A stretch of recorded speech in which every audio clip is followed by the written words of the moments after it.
Story 1. I'm holed up in a Super 8 bathroom, the kind of sterile, too bright room that just makes the shadows in your mind feel darker. My brother, Alex, and his friends, Brandon and Caleb, they're gone. And whatever I saw last night, out there in those damned Kentucky woods, it felt like it wasn't just trying to kill me. I think it succeeded in killing off a part of me already. Before I ramble into the abyss of my own fear, let me tell you what happened. Alex and I, we were inseparable, especially after the accident, a car collision that took our folks. That's a story for another time, but it forged a bond between us that felt unbreakable. Every year, we'd pack up my '99 Taurus and head to the Mammoth Caves area. It was our ritual, a pilgrimage, back to the sentimental landscapes of our small-town youth. Just us. So, when Alex asked to bring some college buddies, I admit I was a little thrown. But I didn't mind, just told him they'd need their own gear. I wasn't made of money. I swung by his school, picking up Brandon, the psychology major who talked a mile a minute, and Caleb, who fancied himself an outdoorsman despite a pallor that suggested his primary contact with nature was through a screen. For hours later, we were there. Alex and I, old hands at this, had our tent up in minutes. The college boys, bless their hearts, struggled with theirs like it was a complex IKEA furniture assembly. Alex and I ended up doing both. As dusk settled, we got a fire going. Watching them, I saw glimpses of Alex and me as kids before the world decided to test our resilience. There was a lightness, a camaraderie that warmed the cool evening air. The conversation drifted, as it always does around a campfire, to the unexplained. Bigfoot, aliens, ghosts, the whole paranormal gamut. I was the self-appointed skeptic, scoffing at every true story they offered. Coincidence, overactive imagination, bad lighting, I'd declare. With a grin. If only I knew how quickly that skepticism would shatter. Sleep came, or at least a light doze for me. I've always been a restless sleeper. So when a bright, unnatural light flared outside my tent, followed by the clinking of a cooler lid, I just shrugged it off. Probably Caleb or Brandon, raiding the snacks. Back to sleep. The morning, however, brought a rude awakening. Yelling. From all three of them. I stumbled out of my tent. Our campsite was a disaster zone. Coolers overturned, my trunk wide open, bags strewn. About clothes scattered like fallen leaves. Damn punks, I muttered, thinking it was some local kids looking for booze or valuables. The boys, fueled by youthful indignation, wanted to storm the woods and hunt them down. Caleb, ever the strategist, proposed a trap. Lure them back. Teach them a lesson. My anger was simmering, but my practicality won out. The woods are no place to go charging into blind. We'd set a trap, I agreed, but secretly, a part of me wished we'd just packed up and left right then. That regret, that bitter taste of what if, is all I have left now. We spent the day in silent vigil, waiting. The sun dipped below the tree line, painting the sky in fiery hues that felt strangely ominous. Hiding in the shadows around our disheveled camp, the silence pressed in. Hours passed. Brandon, clearly bored and itching for a confrontation, strode into the middle of the clearing. "Come and get us, you cowards," he yelled. "I want you to fight me." I opened my mouth to tell him to cut it out, but the words died in my throat. The light, it came again. Brighter than before, a pure, white column descending from the black sky. It enveloped Brandon. And then, just like that, he was gone. Not vanished, not run off. Disappeared. The spot where he stood was empty. Just the faint imprint of his boots in the dirt. A primal scream tore from my lungs. I ran, blindly, towards the car. Alex was right behind me, a blur of motion. We'd covered maybe 50 yards, heart pounding, lungs burning, when Caleb's scream ripped through the night. It was short, abrupt, Then silence. I didn't stop. I urged Alex to keep running, to stay with me. But he hesitated, turned back. Caleb, he gasped, his voice thick with terror and loyalty. I have to help him. No. Alex, don't. My voice cracked, but he was already gone, swallowed by the darkness. That was the last time I saw my brother. I ran back, frantic, yelling his name, Caleb's name. For 15 agonizing minutes, I screamed until my voice was raw, my throat burning. Then the screeching started. It wasn't human, not animal. It was a sound that seemed to tear at the fabric of reality itself, a wet, rasping wheeze combined with the metallic grind of failing brakes, but somehow, impossibly, it was inside my head. I clamped my hands over my ears, but it offered no escape. I bolted for my car. Halfway there, a glimpse. A shape. Towering. At least a head taller than my 6 feet 3 inches. Frame. Dingy brown, gaunt, almost skeletal. And the eyes vast, black, cavernous voids where a mouth should have been. No features, just that awful, empty blackness. I've never moved so fast in my life. I fumbled for the keys, jammed them into the ignition. The engine roared to life, headlights blazing. And there it was, standing directly in front of my car. I didn't think. I floored it. The thump-thump as it went over the hood, the sickening crunch beneath. The tires, the way it just rolled off the side like a discarded sack of rags. Pure, unadulterated, adrenaline-fueled joy. I sped away, not daring to look in the rearview mirror. Now I'm here, locked in this bathroom. The metallic tang of fear still strong in my mouth. My brother is gone. His friends are gone. And that thing, I hit it. I saw it roll. But I can't shake the feeling. I can't shake the silence that fell over the camp after its scream stopped. I keep replaying it. The light. Brandon just gone. Alex running back so bravely, so foolishly. The screeching. The thing. What if it wasn't trying to kill me, but trying to take me like it took them? What if hitting it just annoyed it? And what if, just maybe, it was never really gone? I've been staring at the wall. I can hear the hum of the motel's ancient air conditioner. Or is it? Sometimes when the hum gets just right, I think I can hear a faint wheezing. A distant metallic grind. Like something slowly, agonizingly, trying to get its breath back. And I swear, sometimes, when I close my eyes, I see those black, cavernous voids staring back from the darkness. I need your help, guys. Not with finding them. I think that's a lost cause now. I need help figuring out what the hell I just drove over. Because I have a gut feeling it's coming for me. Story 2. You wanted a relaxing long weekend getaway in the Rocky Mountains with your buddies, a break from the grind, a chance to kick back and forget your troubles. What you got was a nightmare, straight out of the darkest folklore, a stark reminder that some places are best left untouched, and some things are better left unknown. It all started innocently enough, scrolling through Airbnb, looking for that perfect deal.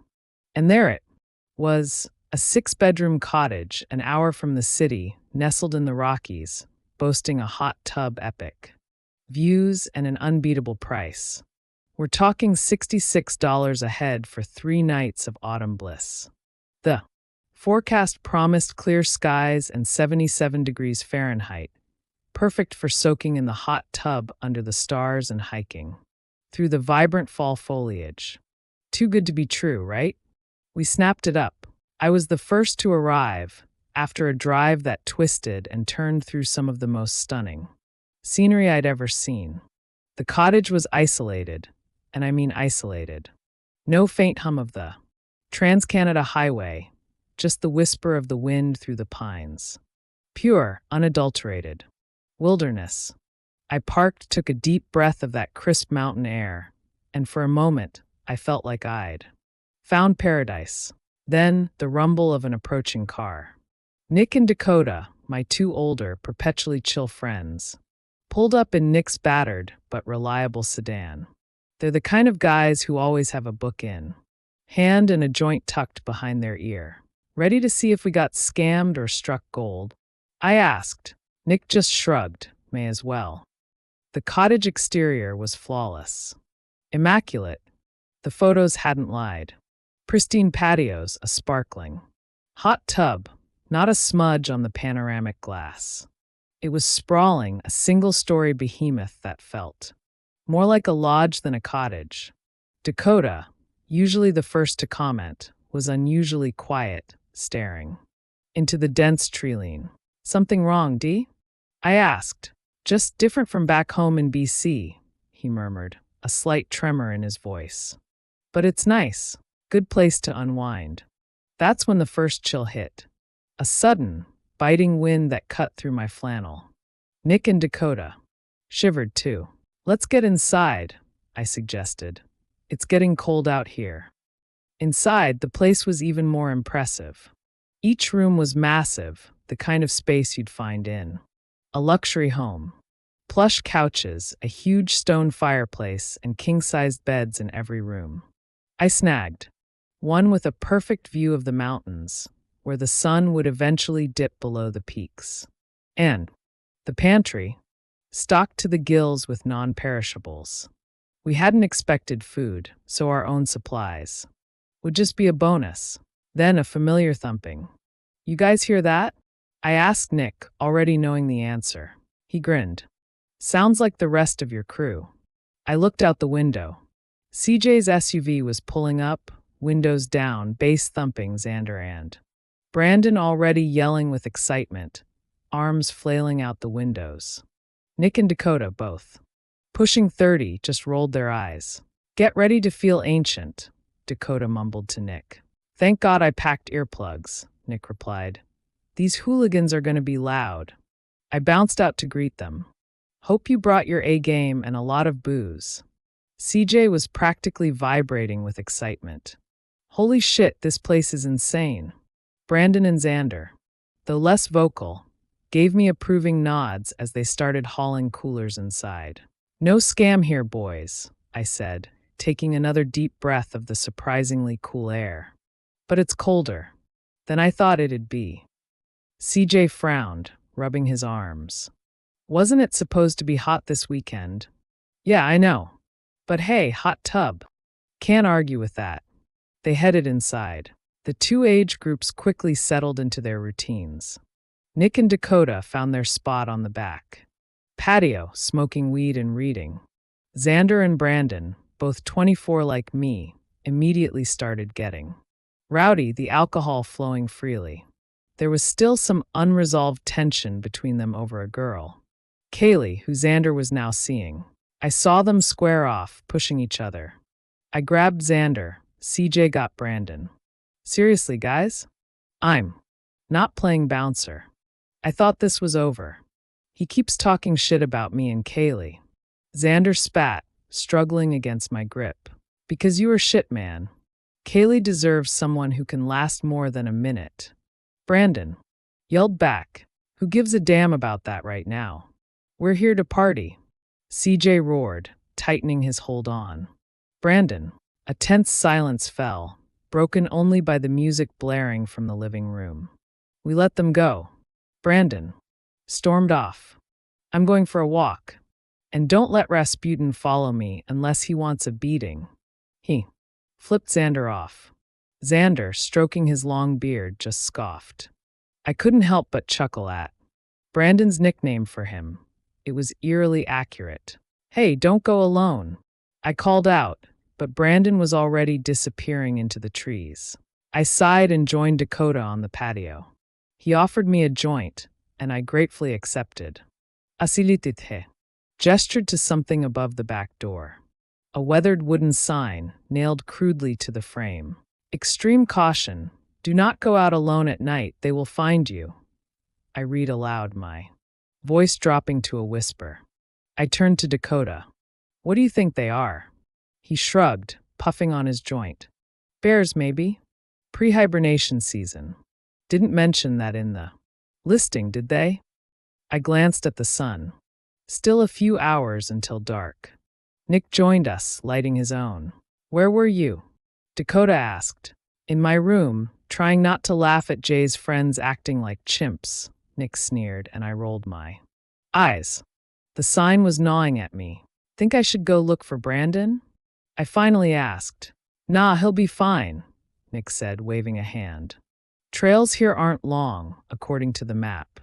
Let him cool off. He'll be back. Their calm usually grounded me, and for a moment I felt better. Through the window, I saw Xander. And CJ already back to gaming, laughing. All seemed well. 2 hours later, Brandon still hadn't returned. I pulled up the Airbnb listing. Nothing. Not a word. About the sign, not a whisper from the owners. I sat at the table, stirring my dark and stormy, glaring. At my phone, Xander slid into the chair opposite me. Everything all right, man? He asked, a hint of concern in his voice. I snapped out of my thoughts. Yeah, just that sign outside. And Brandon's still not back. It's got me a little on edge. Xander raised an eyebrow. A sign. I pointed to the back door. He went to read it, then came back. A new seriousness on his face. That is weird, he conceded. Then a dark chuckle. Good thing it's just Brandon, huh? But he's a friend, man. I shot back, feeling a surge of anger.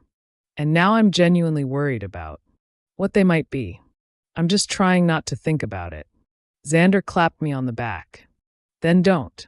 Come play some beer pong with us and the old folks. Take your mind off it. I chuckled and let him pull me into the living room. Another hour passed, blurring into a haze of alcohol and laughter. We piled into the hot tub, the mountain air surprisingly cold now, but the water was bliss. The sun had completely set and the stars were a dazzling blanket above us. We were shooting the shit, the earlier tension forgotten, when CJ broke the comfortable silence. Hey, where's Brandon? Is he back yet? The laughter died. A collective pause. I took a deep breath. Brandon! I yelled, my voice echoing into the vast emptiness. I shouted again louder. Brandon! Brandon L. Lawrence! Get your ass over here.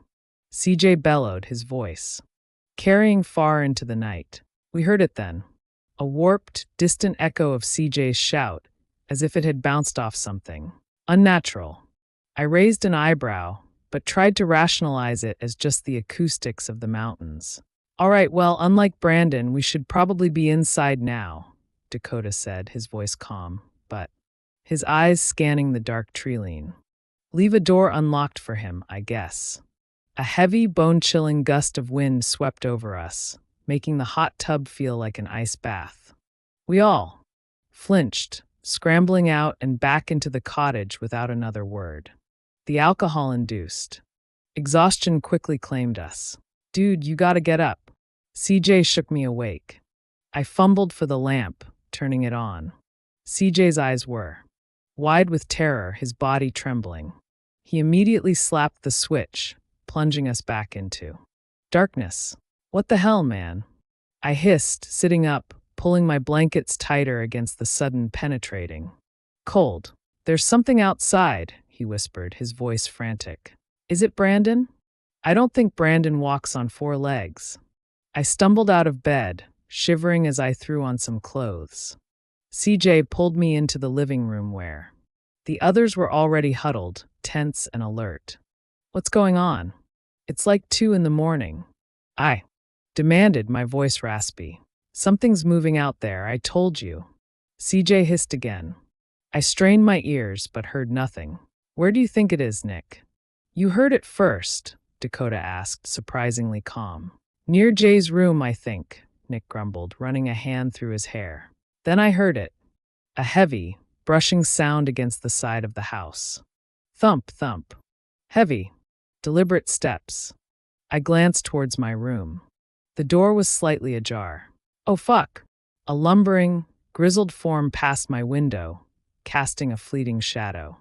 A wet, gurgling sound emanated from it as it moved past the open glass. Is that a bear? Xander whispered. Looks like it, Nick replied, his voice strained. Just gotta wait it out. It'll move on. Brandon's still not back, CJ said, a little louder than he intended. I swear to God if that bear got him. The movement outside stopped. Then it circled back faster this time. The back door, a wall of glass, stood exposed. No curtains. No cover. We were about to see our night terror up close. We instinctively braced ourselves, looking for anything to use as a weapon. It was a bear, all right, but something was terribly wrong. Grizzly-sized, but its fur was mangy, matted, almost diseased. As it tripped the motion sensor light, I saw it. One of its paws was chewed to hell, almost to the bone. Deep, festering gashes marred its side. The stench of blood, thick and foul, wafted even through the sealed glass. Holy shit, what do we do? I whimpered, my heart hammering. I'd never seen such a wounded beast, nor one so massive. And what the hell could have done that to a grizzly? Stay still, Dakota hissed, his eyes locked on the creature. It'll leave. But if that glass breaks, we run. Out the front. Don't look back. My eyes darted around the room, then back to my window.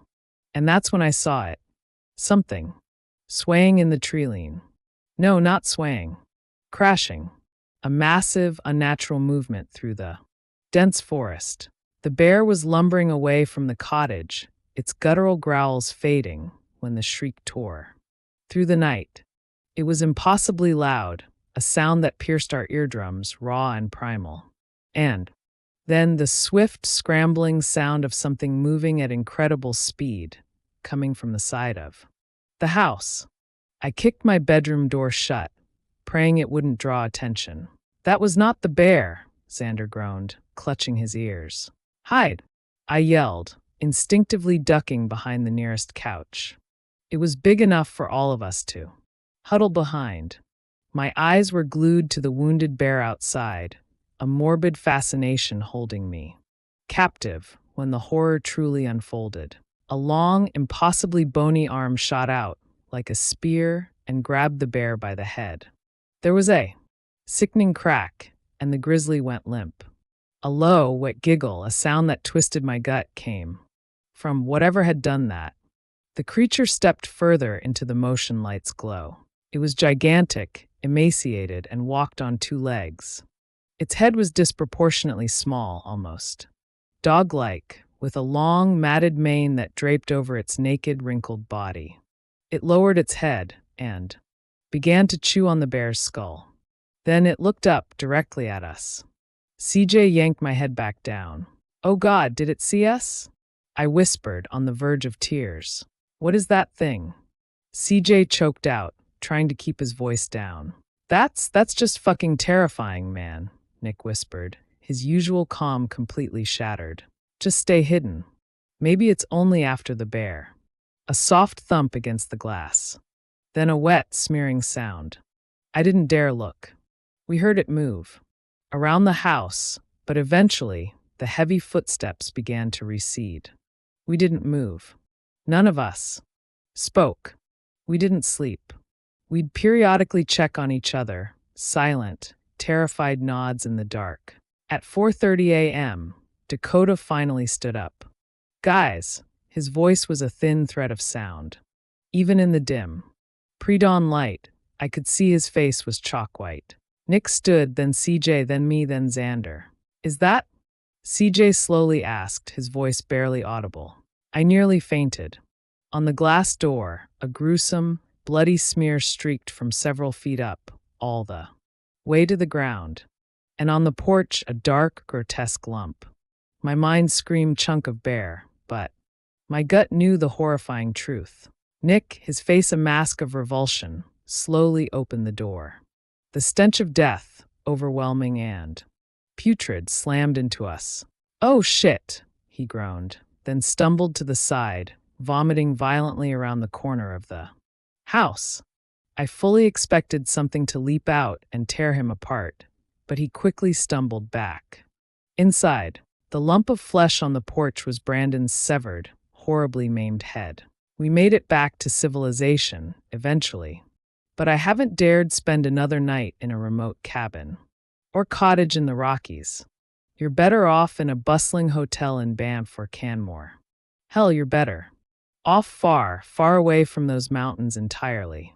Just stay out of the Rockies at night. Wherever you are, if you're alone, they will find you. Story 3. Listen, it all started on one hell of a weekend, right after we graduated from law school. A last, hurrah trip to Bangkok, Thailand. Jay was going to work for his family's firm. Eric landed a clerkship with a federal judge. Mike had an offer for in-house counsel at a corporate giant. Me? I detested the idea of practicing law to my core and planned on joining a research team after the trip. Bangkok. As strange as it sounds, it was a cheap destination, good food, and, well, you could find some discreet fun there. Jay's parents were so excited that they rented an entire house in the Sathorn district for us. The trip was stale from the start. The locals in the neighborhood were suspicious of us, shying away from any attempts at communication. Our constant drunken, late-night antics didn't help. A cop visited our house after Mike threw a chair from the third story, and Eric had to bribe him to leave. Before long, we were exhausted, becoming bored and irritable. Then Jay met Bandit. Bandit, whom we affectionately called Bandy, was a local high schooler no older than 18. Bandy was small, even for a Thai, with short-cropped black hair and the wispy mustache of puberty. He also had a funny bow-legged gait, which caused him to bounce when excited. Bandy spoke perfect English and quickly became our debaucherous go-to. He'd bring booze, weed, and girls to the house whenever we asked. He also refused all payment. Getting to hang out with his American friends was enough. When Bandy came to the house, he'd always enter through the back to avoid detection. He'd knock 4 times and whistle like a Looney Tunes character. Bandy loved all things American and was more patriotic than his American friends. He grew up on jingoistic action flicks like Rocky IV and Lethal Weapon. Bandy learned English by watching those movies and wanted to move to America for college. After that, he'd marry an American girl and live the rest of his life in peace and freedom. Mike joked that we could put Bandy in a suitcase to smuggle him in. We loved him that much. On our last night, we threw one final American-style party to show Bandy our appreciation. We handled the logistics this time and told Bandy just to show up. We eagerly awaited him. Then we heard the familiar tell for knocks and a whistle. Bandy's eyes widened as he saw what we had prepared for him. USA motherfuckers! He joyfully screamed and chugged a beer with Mike. I don't remember much about that party. I must have blacked out in my room before midnight, but I was frantically woken up by Eric. Dude, get up! Bandy fell down the stairs. We rushed downstairs to find Bandy's lifeless body slumped at the bottom. Jay was rushing the girls out the door. Mike was pacing like a madman. I rushed down to check on Bandy. He was still breathing, but his neck and head were unnaturally twisted.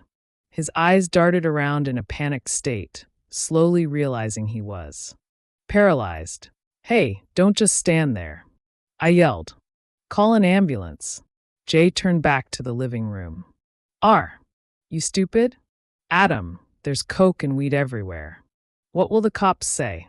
Eric shook his head. Fuck this. We need to get him emergency help now. I'll call an M-dash. Before Eric could finish his sentence, Mike grabbed a hammer and struck Bandy in the head. We all froze in shock. Mike, twitching from the coke, took a deep breath before bringing the hammer down on Bandy again. A horrifying moment of silence followed before Eric and I started screaming. What the fuck, Mike? I yelled. What the fuck did you just do? What was I supposed to do? Mike muttered back at me. The dude was already dead. I was just ending his suffering. He then nudged Bandy's corpse with his shoe. Eric, Jay, and I were all screaming at Mike and then arguing about what to do next. Stop being so moralistic. Mike scoffed. We all have futures to return to. I'm not risking mine. Jay stepped over Bandy's corpse and went upstairs. He returned with a bed sheet and draped it over Bandy. As if on cue, we silently cooperated. To handle the body, we wrapped Bandy tightly in the bed sheet and carried him out the back door. Eric and I drove to the docks, put some rocks in Bandy's pockets, and tossed him into the river. His small body barely made a splash. We silently left Thailand the next day. Mike stared out the plane window for the entire flight, finally, realizing the gravity of his actions. We landed in the country we called home, the one Bandy never got to visit. Mike was the first to speak before we each went our separate ways. We did what we had to do, I guess. Mike would also be the first to die. They found him almost 2 months after we returned from Thailand. Mike fell down the stairs, breaking his neck in 3 places. Police also found 2 blunt force trauma wounds to his head. One of them was post-mortem. Mike's father told us we were the last ones to see him alive. Mike's dad said he'd only spoken to Mike over the phone and remarked that his behavior seemed strange. Mike complained that he wasn't sleeping well and heard strange noises at night. The night before he died, Mike made 3 calls to 911, but all of them were disconnected. I skipped his funeral. Eric called me, asking why I wasn't there. I told Eric that what happened to Mike was the definition of karmic comeuppance, and I didn't consider any of us friends anymore. Eric sounded hurt by my words but couldn't disagree. It was best to leave all of it behind, no matter how hard it was. Before hanging up, Eric asked if I'd been having trouble sleeping lately. I keep having these nightmares, mostly about Bandy. It's weird. Remember how we used to have him do that secret knock and whistle before coming in? I swear I hear it all the time. I responded that I didn't think I'd remembered any dreams since we got back from Thailand. Eric sighed but wished me the best before disconnecting the call. Eric's wife, Jessica, found him at the bottom of their living room stairs a month later. His neck was twisted from the fall, and someone had finished him off with a blunt object. Jessica also said that he'd been acting erratically since Mike's death. Eric wasn't sleeping, and he confided in her that he felt they were being watched. I decided to go to Eric's funeral since we were the closest. Jessica and I exchanged meaningless pleasantries, and I was preparing to make a quick exit when I saw Jay. He looked like he hadn't slept in days. I went to speak with him, but he tried to rush back to his car when he saw me. I chased after him, determined to find out what was going on. Jay fumbled for his keys to start his car but stopped when he realized he'd have to run me over to leave. Jay, talk to me, man. What the hell is going on with you? Jay looked up at me with dark circles under his eyes. He looked at me and then stated emphatically, I need you to stop bothering me, Adam. I slammed my hand on the car's roof. What the hell are you talking about? Jay shook his head. I know what you're doing, Adam. I know what you're doing. He yelled so loudly that the other funeral goers started making their way toward us. I know. It's you, Adam, Jay repeated, his voice trembling. It has to be you. He then slammed his car door and sped off. I turned to leave and saw Jessica standing behind me. What did he mean, Adam? You know what happened to Eric? Do you know? I sped off to my car and drove home. A detective called me an hour later to ask a few questions about Eric. I gave a few platitudes and hung up. I didn't know what was going on with Jay, so I tried to contact him, but all calls went to voicemail. I didn't hear from him for another week. I woke up in the middle of the night to a missed call from him. I tried to call back, but the line appeared disconnected. That was the night Jay was murdered. The night Jay died, he left a letter confessing his role in Bandy's murder cover-up. He spoke about how the guilt kept him from sleeping and that he was suffering from PTSD. Jay also felt that Someone was watching and tormenting him. Since I was the last one left of the group, he accused me of being the culprit and swore that I had killed Mike and Eric. I should have turned myself in.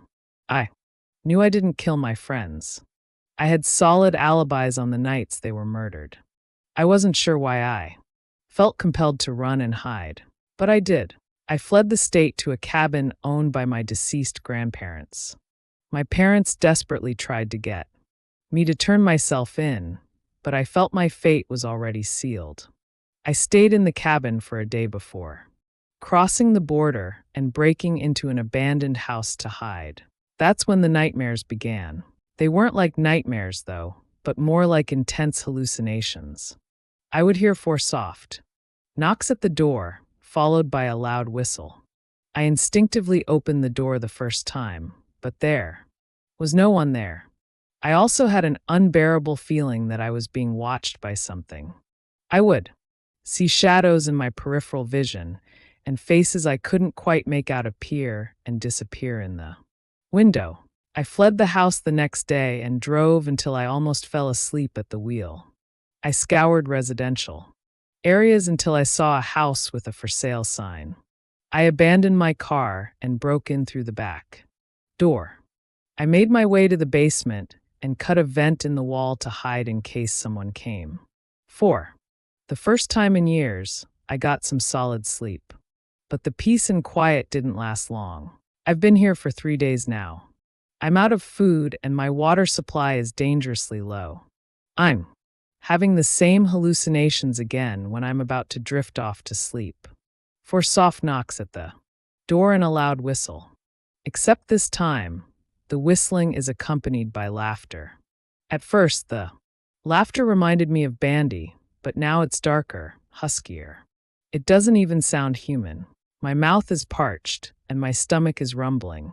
The knocking on the door used to only happen at night, but now it's incessant.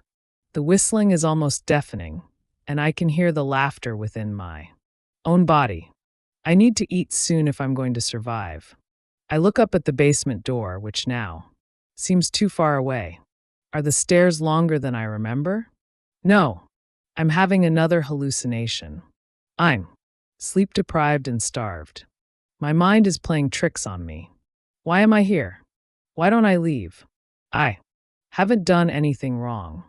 I can talk my way out of this. I'll be fine. I'll be fine. All I need to do is take the first step.